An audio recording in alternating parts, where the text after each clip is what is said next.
Today we'll talk about class 10 topic life process. So in this process we will talk about nutrition. So the first question is, what do you mean by nutrition? Basically in short अगर हम कहें nutrition का मतलब क्या है, आपने खाना खाया, वो डाइजेस्ट हुआ, डाइजेस्ट होने के बाद उसको बॉडी के अलग अलग पार्ट्स में क्या हुआ, वो यूज हुआ. सो ये चीज क्या कहलाती है, न्यूट्रिशन कहलाती है. So it is the process of obtaining food and utilized it. So nutrition is divided into two types. First is autotrophic nutrition and second is heterotrophic nutrition. Heterotrophic nutrition also divided into three parts: saprotrophic, parasitic and holozoic nutrition. So first we will talk about autotrophic nutrition and then we will talk about heterotrophic nutrition. Autotrophic nutrition means the organism synthesizes their food and utilized it with the help of simple resources. So organism ने क्या किया, basically हम ये कहें कि जो भी nature में रिसोर्सेज प्रेजेंट हैं उनकी हेल्प से अपना खाना खुद बनाया, तो उन्हें हम कहते हैं autotrophic nutrition. The process by which organism synthesis their own food by using simple resources available in nature. The example is green plant and some bacteria. So green plants में क्या होता है, ग्रीन प्लांट्स में in the presence of sunlight, in the presence of sunlight, with the help of carbon dioxide and water, plants with the help of chlorophyll, plants make their own food, C6H12O6.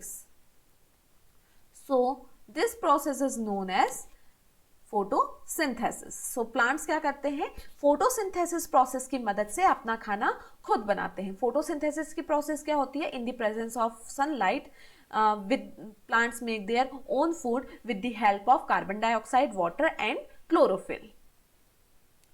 I hope आपको autotroph समझ में आ गया होगा. Now we will talk about heterotrophic nutrition. Heterotrophic nutrition means the organism totally depends on other organism for their food. The type of nutrition by which organism depends on other organism for their food, and the best example of heterotrophic nutrition is human being. We are totally depends on the other plants and animals, so we are heterotroph. Now we will talk about saprotrophic nutrition, and it is a type of heterotrophic nutrition. Saprotrophic nutrition basically यहाँ पर organism totally depend करता है अपना खाना dead and decay organism में. वो अपना जो फूड है वो किससे लेता है, डेड एंड डिके ऑर्गेनिज्म से. एंड दैट्स वाई हम इनको क्या कहते हैं, सैप्रोफाइट्स भी कहते हैं, जिसका एग्जाम्पल है bacteria, yeast, fungi and mushroom. Now we will talk about parasitic. In this the organism depends on other organism, and we can say that they derived nutrition from the body of other organism. ये क्या करते हैं, दूसरे organism की body पे depend करते हैं, उनसे फूड लेते हैं एंड विदाउट किलिंग देम, बिना उन्हें मारे उनसे क्या ले लेते हैं, फूड ले लेते हैं. इसको हम क्या कहते हैं, पैरासिटिक न्यूट्रिशन कहते हैं. जैसे कि लाइस, जुए, वो क्या होते हैं, आपके सर पे होते हैं, आपसे फूड लेते हैं और बिना आपको किल किए, क्या बिना आपको हार्म पहुंचाए गया आपसे फूड ले रहे हैं, तो वो किसके अंदर आते हैं, पैरासिटिक न्यूट्रिशन के अंदर. And the example is tapeworm and lice. And last one is holozoic nutrition. The human are holozoic. Basically we can say that the humans are holozoic. Why?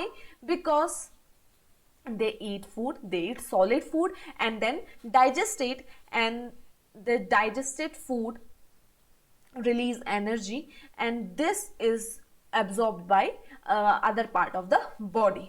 So that's why we can say that humans are holozoic. Feed by ingesting solid organic matter which is then digested and absorbed into their bodies. An example is human and animals. So this is the type of nutrition. Now we will talk about nutrition in humans. Humans में कैसे nutrition की process होती है. हमने nutrition पढ़ा कि हमने क्या किया, खाना खाया एंड देन उसको यूटिलाइज किया, डाइजेस्ट किया. अभी खाना कैसे यूटिलाइज हो रहा है, कैसे इसका डाइजेशन हो रहा है, उसे हम समझेंगे. सो देखिए, पहले हम यहाँ पे डायग्राम की तरफ देख लेते हैं. सो फर्स्ट स्टेप जो स्टार्ट होता है वो होता है नॉस्ट्रल से. I am sorry, first step जो स्टार्ट होता है वो होता है आपके माउथ से. यहाँ पे थोड़ी सी मैंने मिस्टेक कर दी है. फर्स्ट स्टेप जो होता है वो कहाँ से होता है, माउथ से. माउथ में यहाँ पर क्या प्रेजेंट होता है, यहाँ पर प्रेजेंट होता है बेसिकली सलाइवरी ग्लैंड. यहाँ से फर्स्ट स्टेप स्टार्ट होता है डाइजेशन का. देन सेकेंड स्टेप होता है ईजोफेगस में. ईजोफेगस के बाद जो डाइजेशन होता है वो होता है स्टमक में. तो फर्स्ट स्टेप कहाँ होगा, माउथ में. सेकेंड स्टेप ईजोफेगस में. थर्ड स्टेप आपके स्टमक में. एंड देन फूड जाता है आपके स्मॉल इंटेस्टाइन में. स्मॉल इंटेस्टाइन में जाता है तो फिर यहाँ पर लीवर भी वर्क करता है एंड पेनक्रियाज भी यहाँ पर वर्क करते हैं. तो इनको हम वन बाय वन समझेंगे कि किस तरीके से डाइजेशन की प्रोसेस हो रही है. सो देखिए, सबसे पहला डाइजेशन हमने कहा माउथ से हो रहा है. जैसे ही माउथ से डाइजेशन होता है, यहां पर क्या होता है माउथ में, यहां पर प्रेजेंट होता है सलाइवरी ग्लैंड. अगर हम डायग्राम की तरफ देखें तो ये है आपका सलाइवरी ग्लैंड. ये सलाइवरी ग्लैंड क्या करता है, ये सलाइवरी ग्लैंड प्रोड्यूस करता है सलाइवा. सलाइवा यानी लार कहते हैं जिसे हम. सलाइवा रिलीज करता है एक एंजाइम जिसका नाम है सलाइवेरी amylase. So digestion start in the mouth.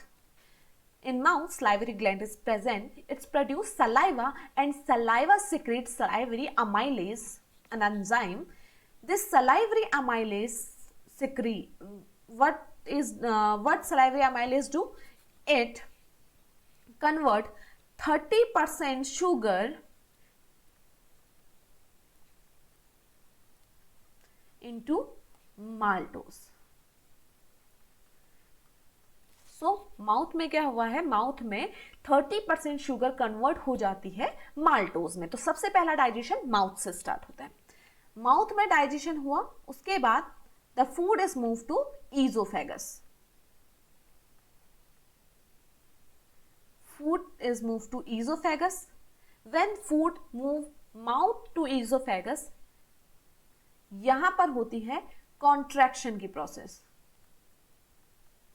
Contraction.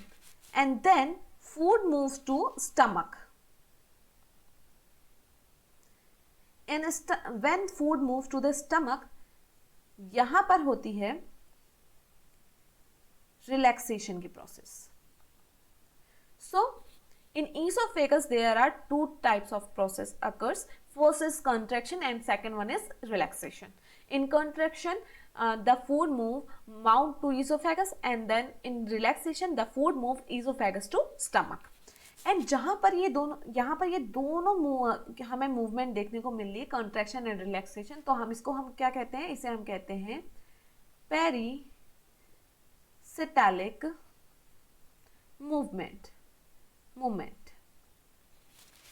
So oesophagus से फूड मूव हुआ स्टमक में. Now in stomach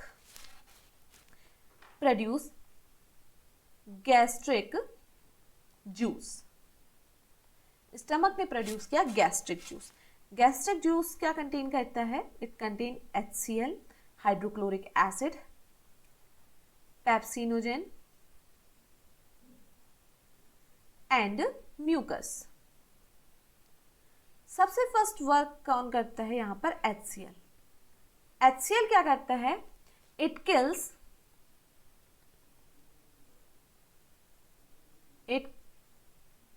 kills germs.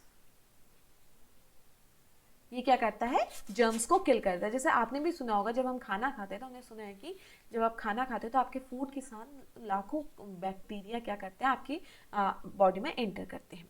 सो यहाँ पर HCl का क्या काम होता है, वो वहां पर स्टमक में जर्म्स को किल करने का काम करता है. Then this HCl is converted into pepsinogen. The pepsinogen is inactive. ये किस फॉर्म में प्रेजेंट होता है, पेप्सिनोजेन इनएक्टिव फॉर्म में प्रेजेंट होता है. एक्टिव फॉर्म में ये जैसे ही प्रेजेंट होता है तो ये पेप्सिनोजेन से किस में कन्वर्ट हो जाता है, पेप्सिन में. पेप्सिन क्या है, एक एक्टिव फॉर्म है एंड इसका काम क्या है, basically pepsin digest the protein. इसका काम है digestion of protein. So now the question is what is the function of mucus? So mucus का क्या फंक्शन है, म्यूकस करता है प्रोटेक्शन का काम. किससे प्रोटेक्ट करता है, म्यूकस का काम क्या है, प्रोटेक्शन का काम है. ये करता है स्टमक की वॉल को प्रोटेक्ट.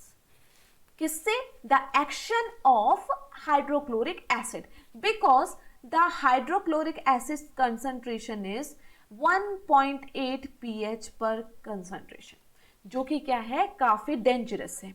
सो म्यूकस क्या करता है, जो HCl की वॉल है उसके चारों तरफ होता है, जिससे वो क्या करता है, HCl के एक्शन से स्टमक को प्रोटेक्ट करने का काम करता है.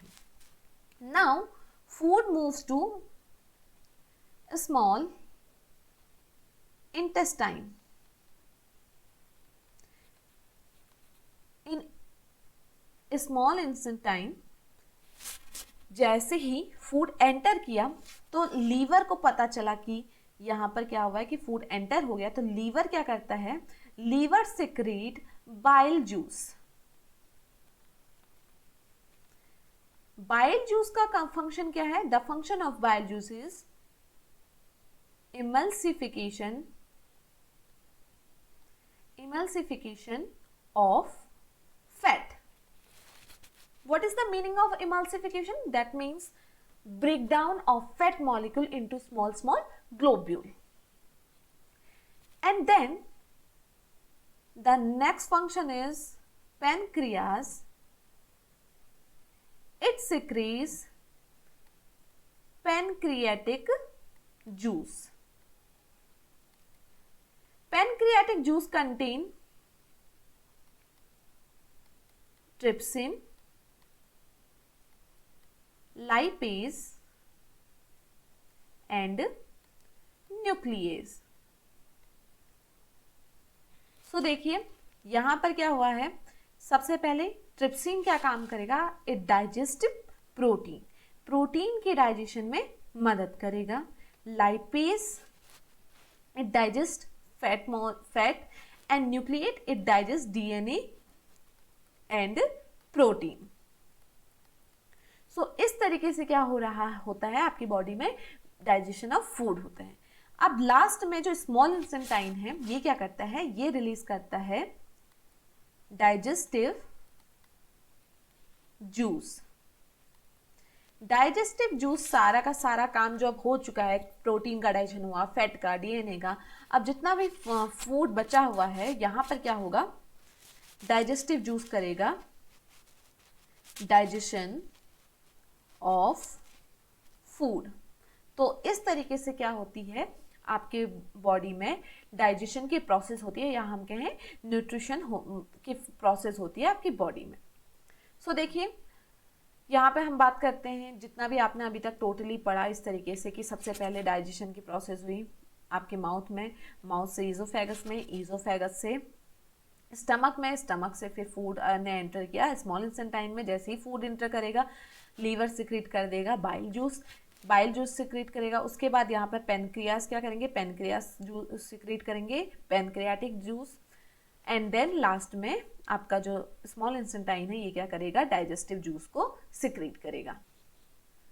सो ये मैंने आपको सारा समझाया है. तो देखिए न्यूट्रिशन इन ह्यूमन में सबसे पहली प्रोसेस क्या होती है, इनगेस्टेशन होती है। यहाँ पर क्या होगा, आपके माउथ में खाना आया और ये खाना क्या होगा, इसका डाइजेशन होगा। ठीक है, इसी को हम क्या कह रहे हैं, इनगेस्टेशन कह रहे हैं। बेसिकली देखिए, the process of taking food into the body through the mouth, the food is then broken down into small particles by chewing and grinding acidate by saliva. Saliva contains an enzyme called salivary amylase, which is start the digestion of starch. Now the next process is digestion. सबसे पहला क्या process क्या हुई, ingestion and then digestion. Digestion में हमने देख लिया, digestion में हमने देखा कि हमारे माउथ में क्या होगा, माउथ से फूड कहाँ गया, ईजोफेगस में गया। जैसे ही फूड ईजोफेगस में गया तो कॉन्ट्रैक्शन हुआ, एंड देन ईजोफेगस से स्टमक में गया तो रिलैक्सेशन हुआ। उसके बाद स्टमक गैस्ट्रिक जूस प्रोड्यूस करता है, जहाँ पर आपको पेप्सिन, हाइड्रोक्लोरिक एसिड, HCl ये क्या करते हैं, डाइजेशन करते हैं। इसके बाद आपका फूड स्मॉल इंटेस्टाइन में जाता है, जहाँ पर क्या होता है, बेसिकली पैनक्रियाटिक जूस सिक्रीट होता है, जो कि क्या, ट्रिप्सिन, लाइपेज और हमने न्यूक्लियस कहा था, इसको हम पैनक्रियाटिक अमाइलेज भी कहते हैं। लीवर सिक्रीट करता है बाइल जूस, एंड देन इस तरीके से यहाँ पर क्या होती है, डाइजेशन की प्रोसेस होती है।